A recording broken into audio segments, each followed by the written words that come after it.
Nepal is a landlocked country in South Asia. It is bordered by the People's Republic of China to the north and by India to the south, east and west.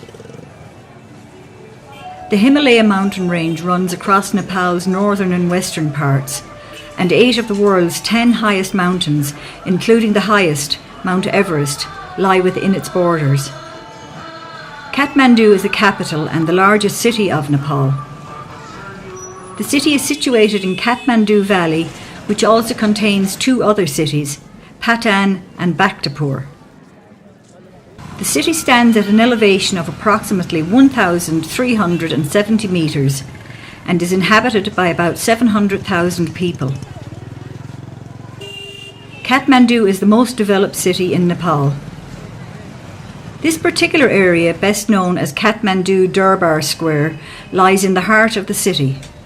Most of the temples here, both Hindu and Buddhist, are built in the pagoda style, embellished with intricately carved exteriors. Built in the late 17th century, this temple is one of the most impressive.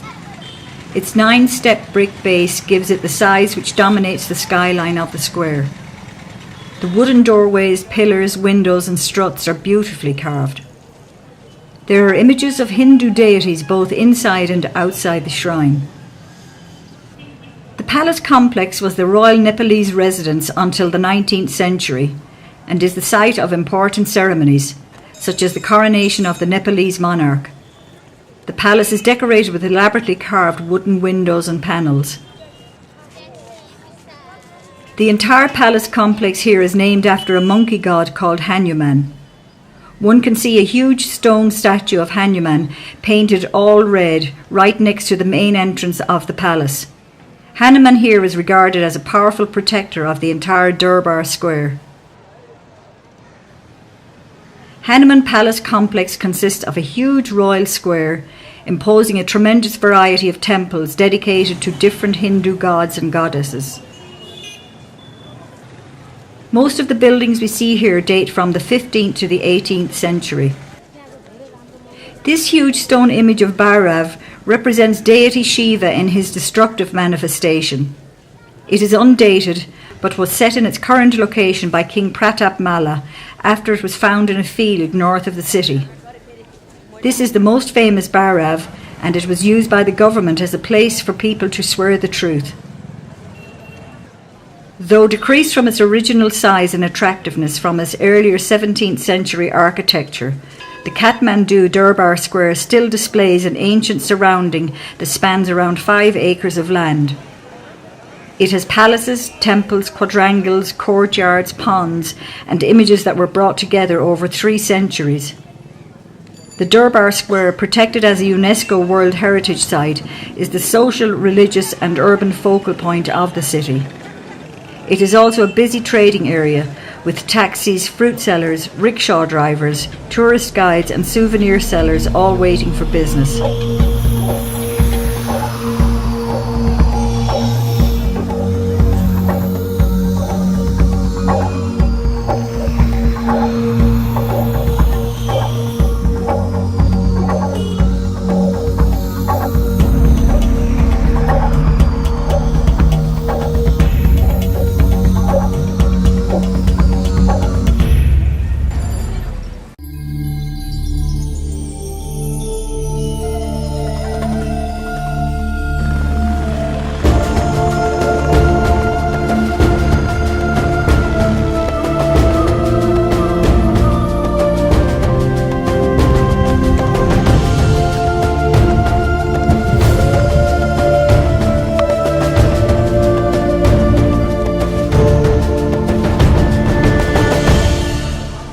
Basically, we provide you the accommodation in the lodge, and in the lodge you'll get a room with the bed and a pillow, but you have to have your own sleeping bags.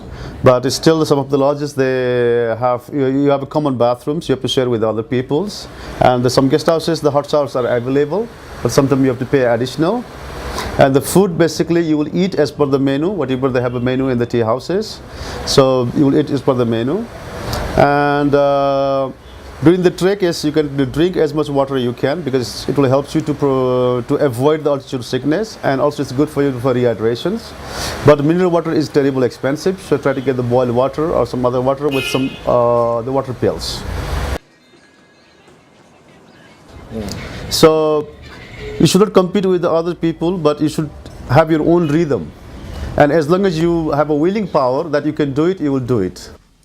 This trek takes us from the village of Lukla, which is at a modest height of 2,860 metres, on a 10-day walk to the base camp of Mount Everest at an elevation of 5,400 metres.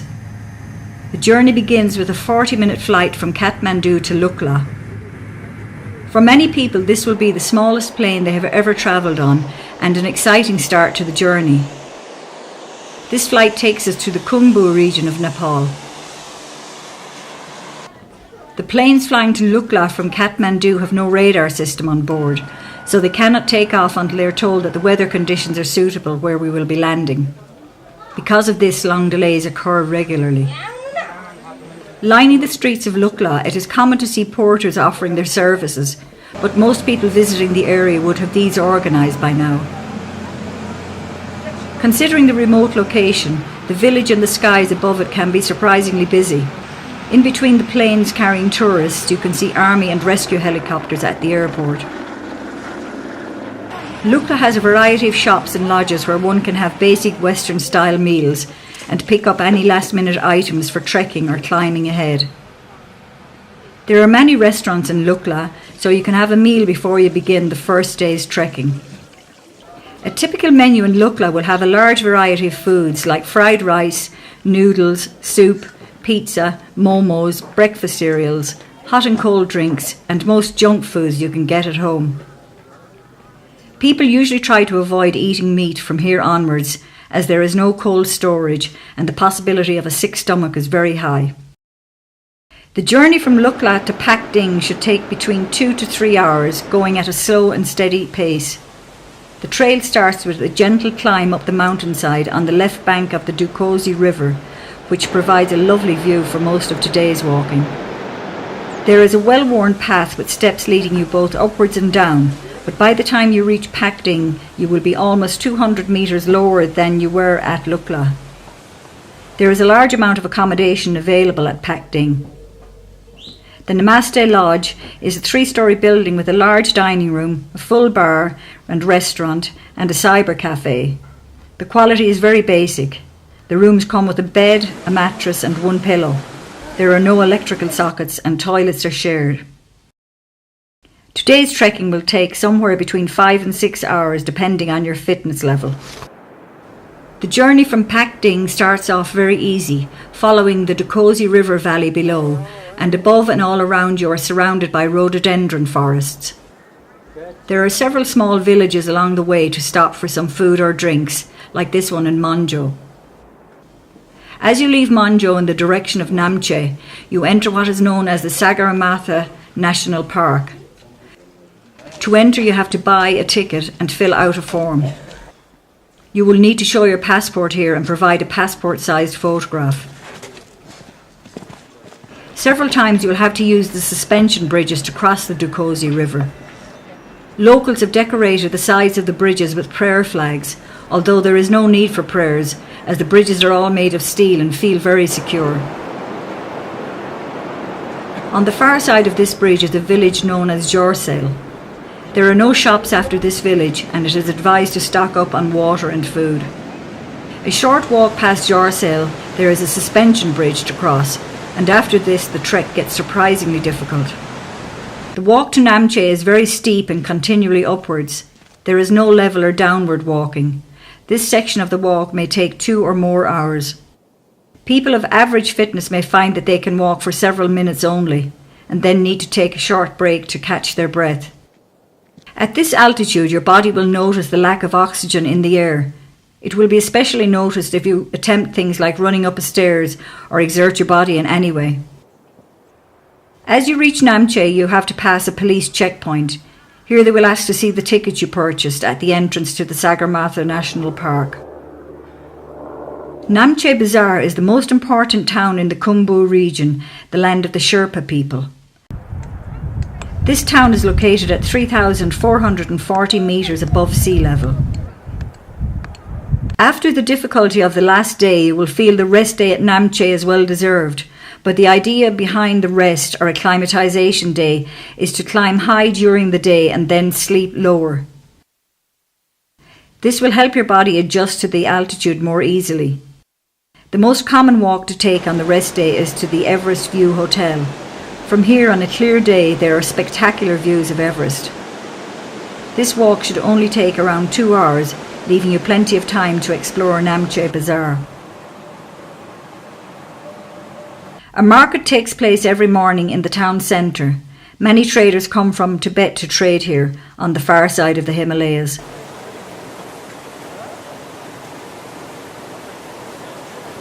Looking from a distance, it looks like a second-hand clothes market, with everything spread out on the ground. But in fact, most of the goods you will find here are new imitation climbing gear. There is a big difference between the tourist prices and local prices, so if you want to buy something here and have a porter or a guide, get them to make the purchase for you.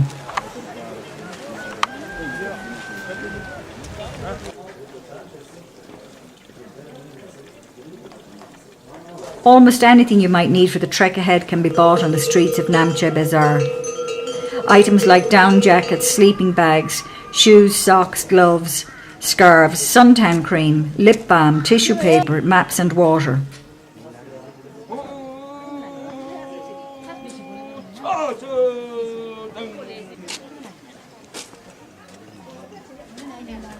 Namche Bazaar has many internet cafes, making it one of the few places in the region where trekkers can access the internet. The internet cafes connect via satellites, and so the resulting connection speed is slow. The village also contains a German bakery, well known in the region for providing good quality Western food, including pizza. The walk from Namche to Tenboche should take between 5 and 7 hours. It begins with a very steep and tiring walk up out of the village. There is a large amount of construction taking place in Namche, with many new lodges being built. The sound of stone being cut is very quickly replaced with the sound of the wind blowing in the trees and the calming sound of the yak bells. The atmosphere has changed so quickly. Tenboche Monastery can be seen in the distance on a clear day, as well as the summit of Everest. After about 20 minutes walking, the ground levels off and you'll find your pace increase.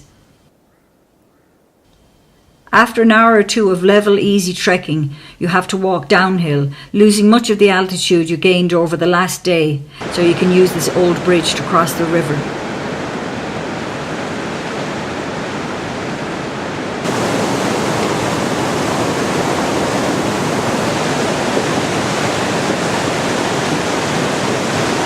But the altitude that was lost must now be gained with a tough 2-hour uphill walk. Most people will stop here and have their lunch before attempting to make the final push for Tenboche.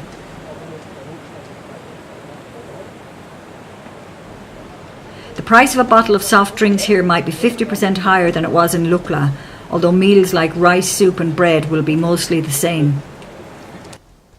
The lack of oxygen in the air is really noticeable at this stage. Only the Sherpas seem to be able to scale this steep hill at a reasonable pace. Everyone else is choosing to take it slow and steady. Tenboche village is located at an altitude of 3,867 metres. In the village is an important Buddhist monastery, the largest in the Khumbu region. The structure was built in 1923 but was destroyed by fire in 1989. It is rebuilt with the help of volunteers and the provision of foreign aid. From here there are great views of Everest and Ama Dablam.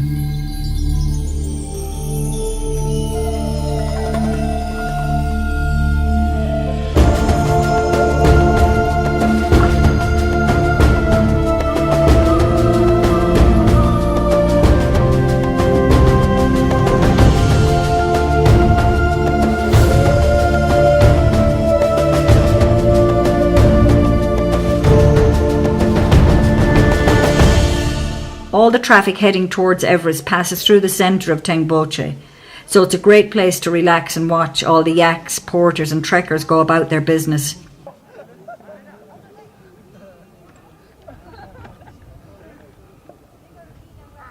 There is a large green area in the centre of the village for camping and several lodges to choose from.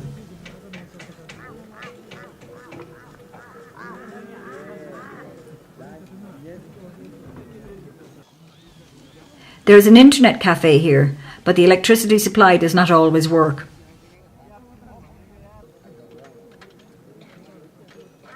There is a bakery in the centre of the village which claims to be the highest in the world, and at nearly 4,000 metres it's easy to believe. The chocolate cakes here are delicious and taste as if they were freshly baked yesterday. The quality in the lodge is a little lower here than in Namche. The dining area is uncomfortable, with the small stove only providing heat to the people sitting directly around it. Most people will eat their food by 7 p.m. and go to bed.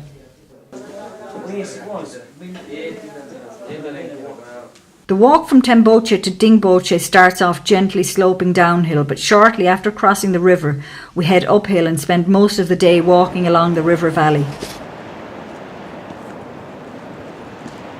Many people visiting this region of Nepal will only go as far as Tengboche, so from here onwards there are less trekkers, porters and yaks along the path.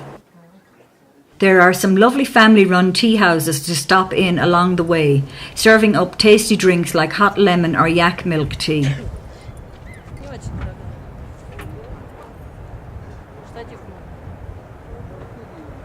Overall, it is an easy but long day's trekking, with the journey taking up to 6 hours. At this altitude, many people will suffer mild headaches and shortness of breath.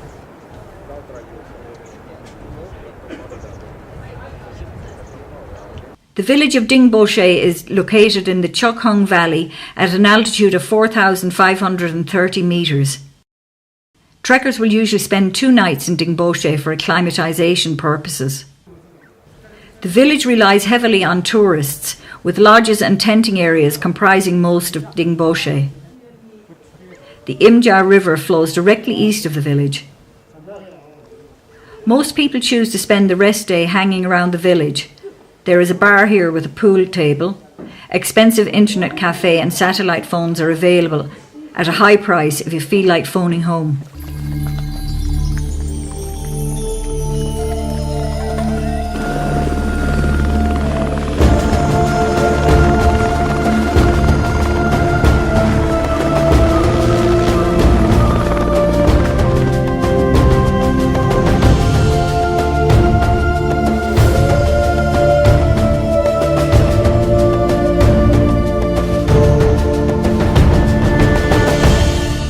The day starts off with a steep climb up the edge of a hill, providing a great view down into the Chokhung Valley, with Island Peak visible at its end. Most people take a short break here and prepare themselves for the long march ahead. Today's walk could take up to 6 hours or more, depending on how the altitude affects you. As you walk along the side of the valley, if you look down to the left at the base, you can see a small village called Periche. There is a medical centre in Periche where emergencies can be treated. For minor ailments, there is a fixed charge. This charge enables the doctors to be able to treat the locals for free. Most of the walking today is along relatively level ground.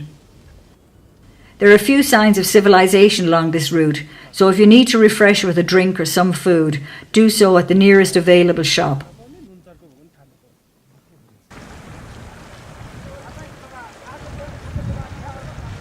For the last hour or two, the ground becomes steep and rocky until you reach the small village of Lobuche. Compared to places like Dingboche or Tengboche, there is not really much here. 2 or 3 lodges and a camping area make up Lobuche. The village is quite exposed, and the high winds can cause a lot of dust to blow around the village. Because of this, most trekkers choose to relax indoors. The number of trekkers passing through this village can vary greatly, and it is common for there to be no accommodation available. Guests may be asked to share a room with a stranger or even sleep on the dining room floor. There is no way around this, as the nearest lodge is many hours' walk away.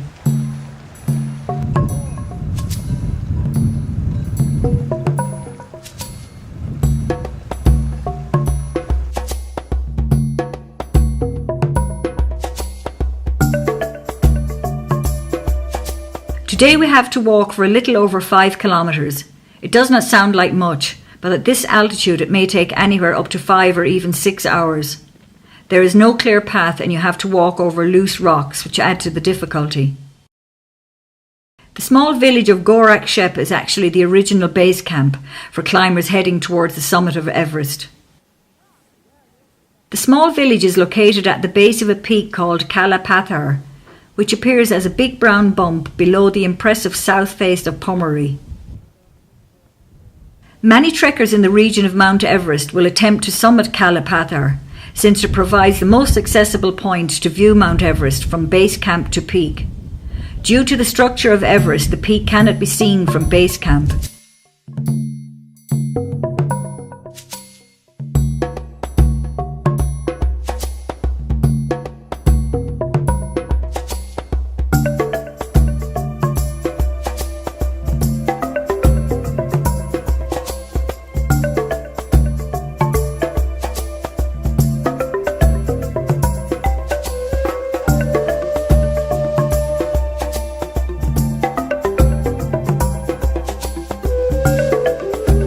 The final part of this trek, the 3-hour walk to base camp, is difficult and dangerous.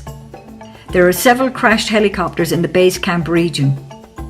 Because the air is so thin at this altitude, landing and taking off can be difficult. Unlike the rest of the trek, there is no path to follow here, so it is not recommended to attempt this without an experienced guide. The journey takes us over the Khumbu Glacier, finally ending at the base of the Khumbu Icefall. You can say you are at base camp when you are looking up the Khumbu Icefall. The icefall is regarded as one of the most dangerous stages of the South Col route to Everest summit. Depending on what time of year it is, you may see the tents of support crews for climbers attempting to summit Everest. The months of April and May being the busiest times at base camp.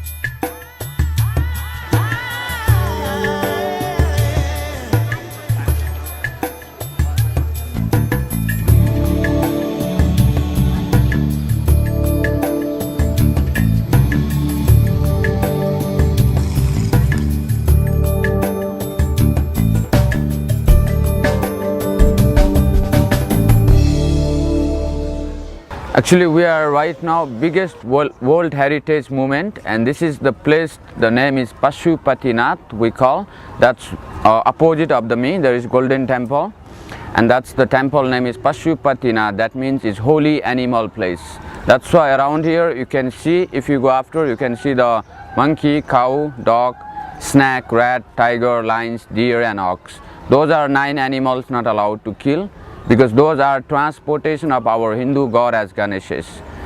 Like human beings, we have transportation, the aeroplane to far to travel, and for car, taxi, bus. As Hindu god, we have different animals, and they are not allowed to kill, they are sacred. And near the temples, we have the cremation ghats over here, front of me. There is the place which is like a triangles, and almost there is some women are cry, and almost they are waiting for family relatives. And we have totally the 7 platform here, and rest of round platform, that's for meditation. In here we can see 60, 65, and for triangles are cremation, and we burning here for during the day. In one day more than 30 to 35 bodies are, and sometime as well as more also, and sometime as less also, 10 to 15. As in 24 hours we have during the night also, day, morning, every time, because this is the biggest temple. We have 80% Hindus in Nepal, and they cannot bring 80 persons because 10% they are staying mountainside, 10% border of India, and when they die, the 20% and almost they are like carry the body, you know, the like a bed of bamboos, and they take bank of any river, and almost we are like 60%. If they die, 40% hospital home, the cremated here immediately, soon as possible. And like 20% we are sick, we go hospital, as doctors say no more hope, and they likes to die, most of people, and they bring in this place here. We have other side. If we go to the next side, we see the white building near the temple. That's the White House, which is people are waiting for die. You can see the near the red house, opposite of red house there is white. That's the hospice where the people are waiting for die. Some are they bring from the hospital today morning, they die today evening. Some are they wait for 2 day, 3 day, 4 day. And that house they provide from government, dedicated of government. And there almost doctor, sister, medicines are free everyone here. And if they die, rich are, we burning next side, there is the separate platform for political persons. We burning the body natural material. It's cost 500 kilogram wood to burning for one body, and minimum 10 to 12 kilogram the butter of cow, buffalo, because to pure butter of cow, buffalo, we put between the wood, then body they help to burning fast as fast. And we cannot allow to put like a kerosene, sugar, oil, because that's the made from machine. The human bodies are all over the world, Europe, America, Australia, anywhere people are they born, humans are. Just we have different skin. Some of them they have white, some of them they have black, you know. Human bodies are they made from five natural materials, which is we call air, water, sky, heaven and earth. And we believe if we burning from natural material, then they mix into the air to the air, water to water, dust to dust. That's why we burning from natural material. And after families are, when they come, the body they put near the platform and they cover from white as orange clothes. Because we born the naked, and when we die, the families are, they take the priest are higher caste. Because before the democracy time, we have according the caste system. And right now we don't have any more caste. And that's why all the people are, we believe they are same, equal, you know. And we have this 4 platform 12 years before, and 19, you know, 95. People are so many die, and they have to burn for one body 5-6 hours they have to wait. And that's why the government they build the 3 platform new, and that's why we have 7 platform over there. And almost like when they bring body here from hospital home, you know, when they brought here, then after the family relatives one by one they come queue by queue, and they are offering, they buy some in flower market, flower necklace like red powder, orange powder, and they are offering into the body. And some rich people are, they are wearing, you know, the necklace of gold, and some are ring silver, and that's never burning, you know. And they mix in ash and they push into the river, the ash they push in river, and sometimes they are going to search, and sometimes they found. And that's why they go to searching in there if they are lucky, you know. And some of them not belongs to. This is the river, name is Bagmati, and this is come from the mountain, from the Himalaya. And this is the follows to the Ganges in mix in the Banarasi in India. And this river name is Bagmati because this is come from the Himalaya, and they went more than 200 kilometers down in earth, and they come from the mouth of tiger. And that's why we call the Bagmati. Bagmati means, Bag means tiger, Mati means water. This is come from inside the tiger mouth, this water. We have 108 temple around in this place, and temple those are dedicated of Shiva. Shiva is the main god, because golden temple is Shiva, the biggest temple. Around here, and 108 temple, and middle of the temple there is a small statue which is symbol of Shiva we call.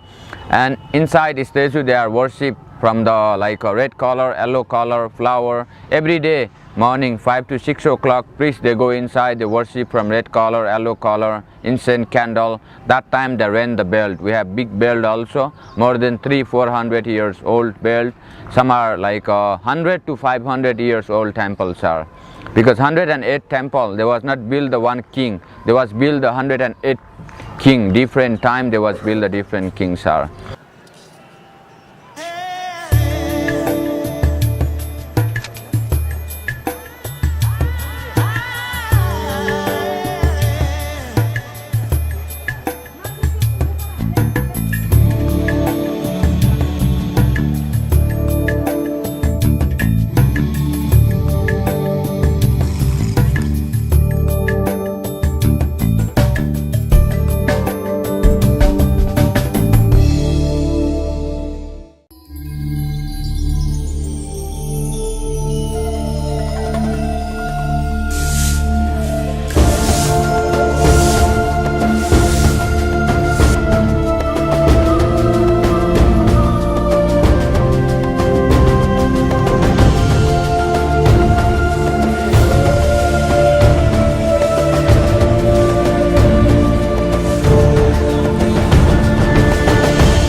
So right now you are in the oldest city of Nepal, and it called in Bhaktapur, and Bhakta it means devotees and Pur means city.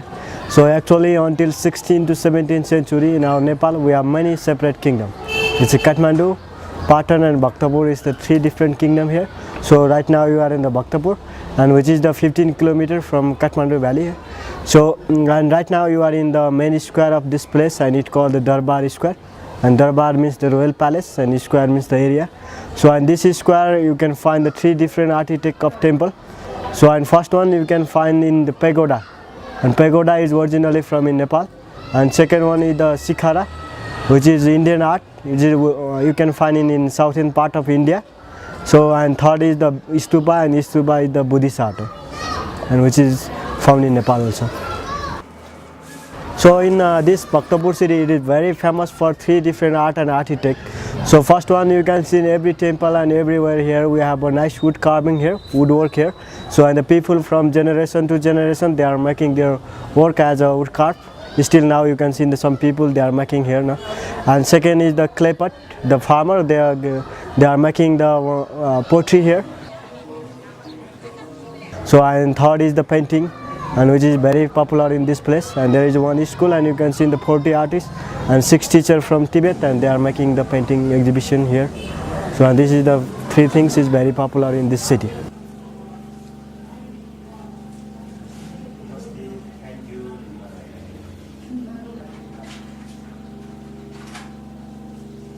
And you see there is a one column, there is the column there, and that's the king, and he is the second last king of this place, and his name is Bhupatendra Malla.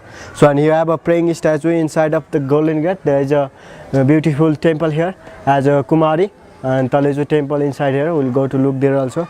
And you see these all are the buildings here, and these are the king palace. So when we have a separate kingdom, and that time these all are the buildings, they are the palace here. But nowadays in the government they provide as a national art gallery in the museum, and there is a black window one, there is a fine carving, and which is the 55 window palace here.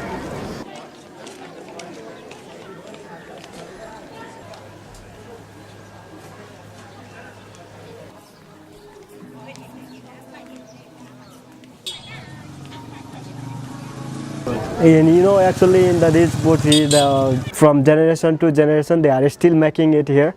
So they have one wooden wheel, and inside of the wooden wheel they put in the clay, and after that they run by the sticks roundly 2-3 times, and after that they make it by their hand, and this is a typical one. No? And but nowadays they had a modern technique, and they put in the motor by electricity also. They are making the pottery here.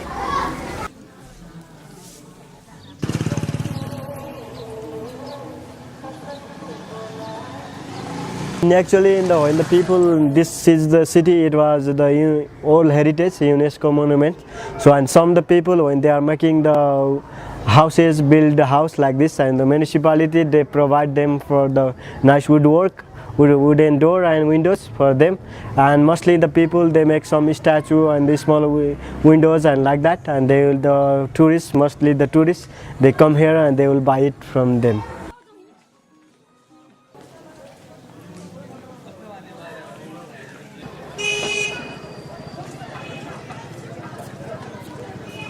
Mostly our incoming shows, some more than 80% people they are the farmer here in Bhaktapur city, and some people they do as a business. Normally the people we have from in Tibet out of Kathmandu valley, they are the lamas, and they are living here in the town, and they had a school of the art, and they will make it the art and they sell it to the tourists, and they live their life now.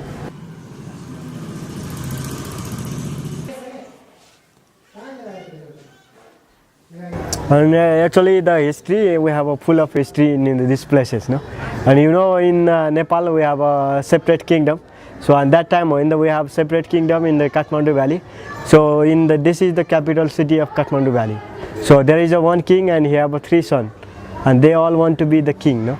And he divide the 3 different states as a Kathmandu, Patan and Bhaktapur. So after that we have a 3 states here. So until during that time we have only one kingdom, and this is the capital city of Kathmandu valley. So when they have a 3 brother son, and they are 3 brother, and they all want to be the king, and king he divide the 3 different states.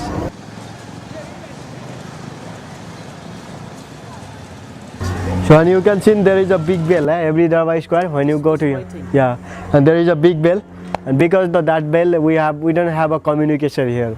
In that time we didn't have a satellite, no radios, no television. So when the something problem and people they rang the bell, and everybody know about the problem and they are curious and they will stay at the home now during that time.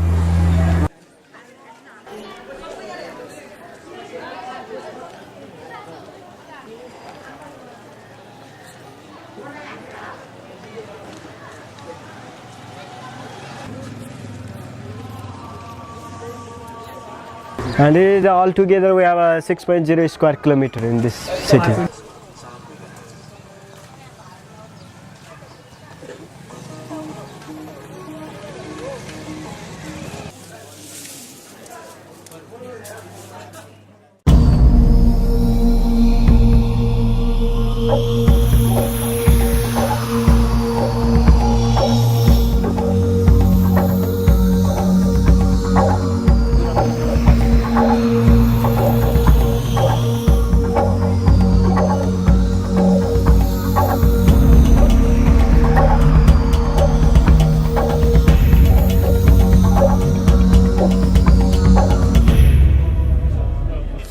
Swayambunnath is an ancient religious complex on a hilltop in the Kathmandu Valley, west of Kathmandu city. It is also known as the Monkey Temple, as there are holy monkeys living in parts of the temple in the northwest. This is one of the most sacred sites of Buddhist pilgrimage in Nepal, second only to Buddhanath. The site has two access points, a long stairway claimed to have 365 steps leading directly to the main platform of the temple, which is from the top of the hill to the east, and a car road around the hill from the south leading to the southwest entrance. As you begin to climb these steps, you will see brightly painted statues of the Buddha sitting cross-legged in a meditative pose. In early morning there are usually Tibetan women lying face down on the ground as a token of humility and adoration. The first sight on reaching the top of the stairway is the Vajra. This is a large golden object that is believed to represent firmness of spirit and spiritual power. The complex consists of a stupa, a variety of shrines and temples, including a Tibetan monastery, a museum and a library.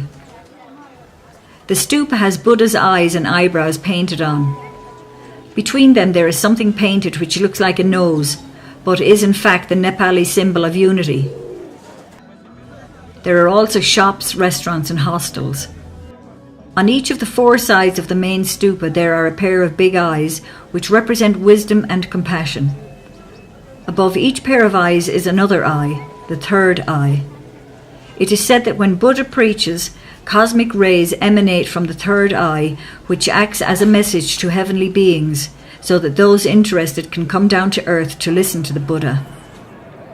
Each morning before dawn, hundreds of Buddhist and Hindu pilgrims ascend the 365 steps from the eastern side that lead up the hill, passing the golden Vajra and two lions guarding the entrance, and begin a series of clockwise walks around the stupa. Facing the steps which climb the hill from the east is the first of 5 ornate shrines set into the base of the stupa.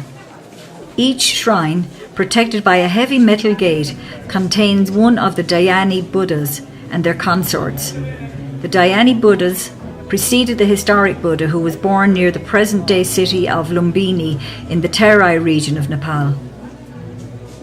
Each of the Dhyani Buddhas faces one of the cardinal directions, with the fifth, slightly to the left of the east-facing Buddha, representing the Buddha at the centre of the compass. Each of the 5 shrines is surrounded by exquisite gilded copperwork, for which the Kathmandu Valley is renowned. Between these shrines, facing the sub-cardinal directions, are shrines containing the consorts of 4 of the Dhyani Buddhas. Linking the 9 shrines is a long wall of prayer wheels and butter lamps.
Budnath Stupa is not only the largest stupa in Nepal, but also one of the largest stupas in the entire world.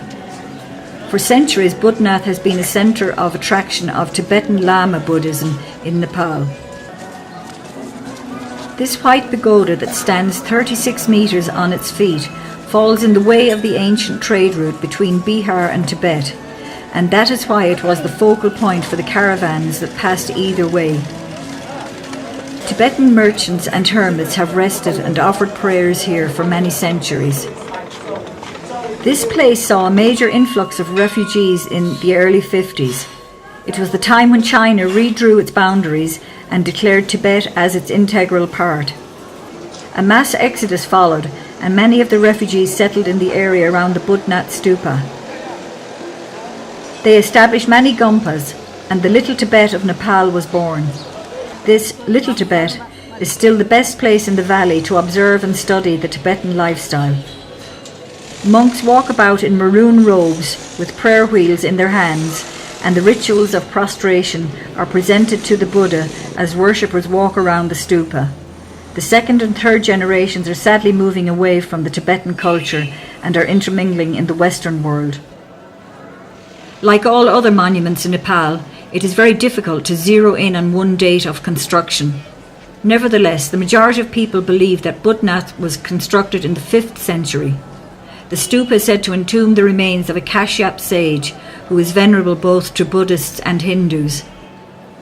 The area around the Budnath Stupa is a feast to the eyes, typical to all Tibetan Buddhist sites.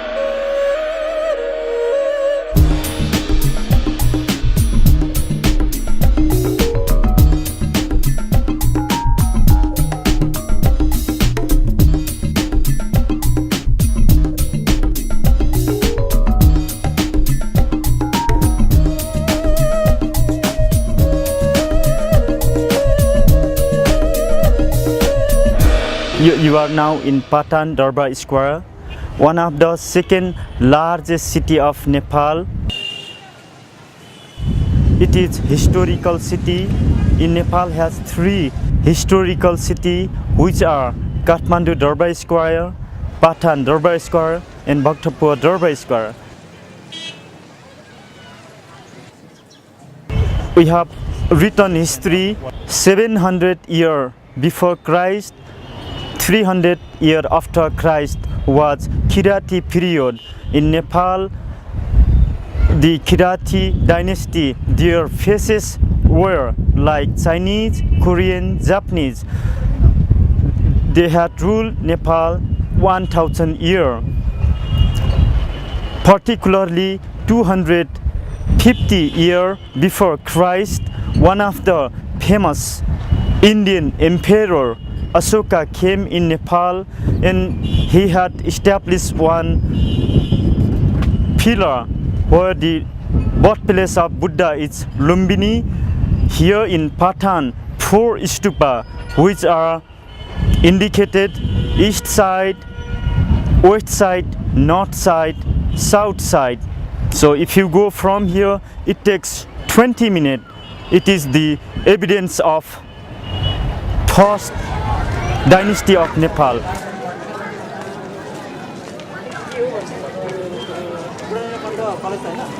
This temple is Shikhara style temple. We call Chinese, Tibetan, Nepali style temple, all made by stone. This temple is dedicated to Krishna and his girlfriend Radha Krishna. Krishna has 1600 girlfriends. Krishna is God of love. This temple will be open only one day after Krishna birthday. This year we had 23rd of August Krishna birthday, and 24th of August was open this temple. All public people enter and worship. The god of love, Krishna. That temple was built 1637. It had taken time to complete. 18-year construction were started 1620 and it was completed 1637. It has 21 pinnacle, all are gold plated. One of the famous Sikhara style Indian Mughal influence we call, all made by stone. Here will be great festival, occasion of Krishna birthday. 23rd of August was Krishna birthday.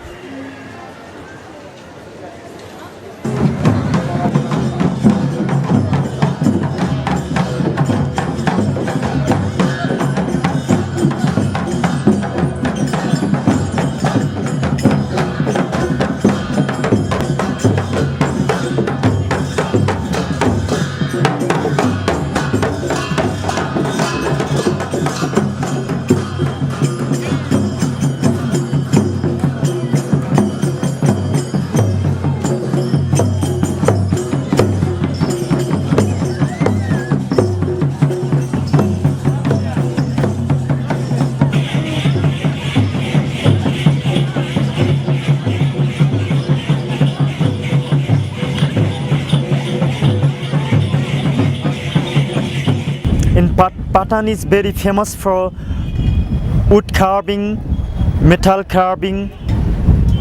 So what you can find here, all qualities are world class. Most of the talented artists are staying in Nepal. All they are producing nowadays, like brass, copper, bronze, wood carving, or like painting like tankas, all they are manufacturing in Patan, and from Patan they can export to Kathmandu, Bhaktapur, any other part of Nepal.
Chitwan National Park is situated 90 kilometres southwest of Kathmandu.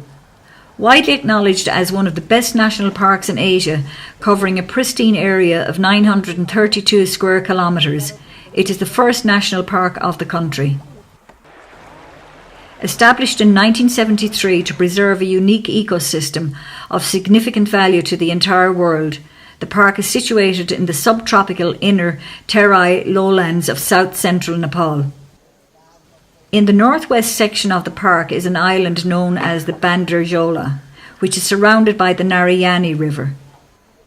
This unique island consists of a forest, tall grassland, marshland, numerous inlets and oxbow lakes.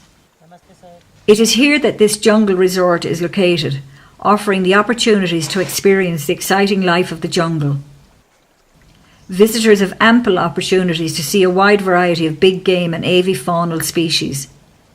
Inside Bandarjola, you will experience wildlife at its best, as the topography of the forest, interspersed with large tracts of grassland, together with plenty of water within proximity, makes it a perfect setting for wildlife to thrive.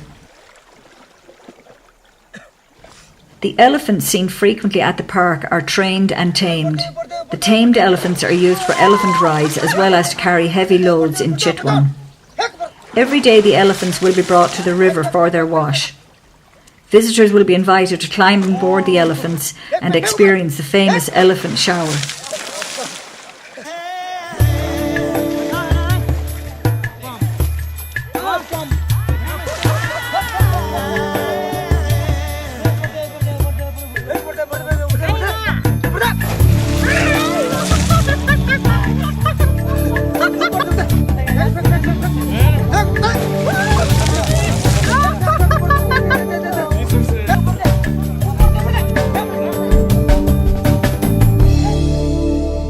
The Jungle Walk Tours allows you to explore several different habitat areas, from the floodplain grassland to the dense sal forests, where you can get a great opportunity to spot animals at your own pace.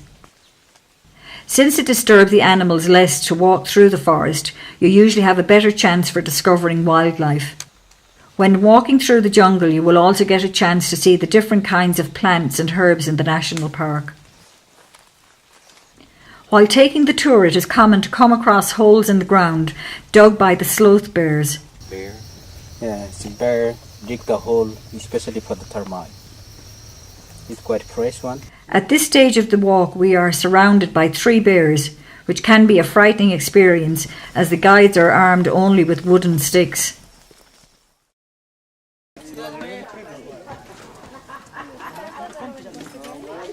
One of the best ways to view the flora and fauna of Chitwan is by taking a safari ride on an elephant, as it enables you to penetrate deep into the jungle through tall grasslands. Seated high on the back of a trained elephant, exploring the grasslands and core area of the park, you become an integral part of the life of the Chitwan National Park. The elephant safari, though not the most comfortable ride, is an amazing experience, and it doesn't take long to spot at least a rhino in these forests.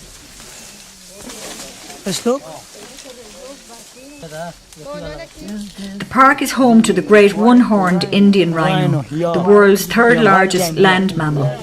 They feed on grass, which is also their normal habitat, and move alone or in groups.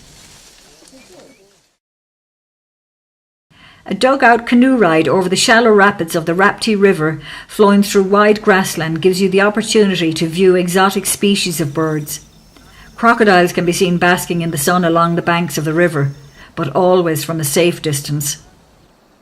The canoe ride lasts about 45 minutes, and it can be incredibly relaxing, listening to the swish of the water and the sounds of the birds singing.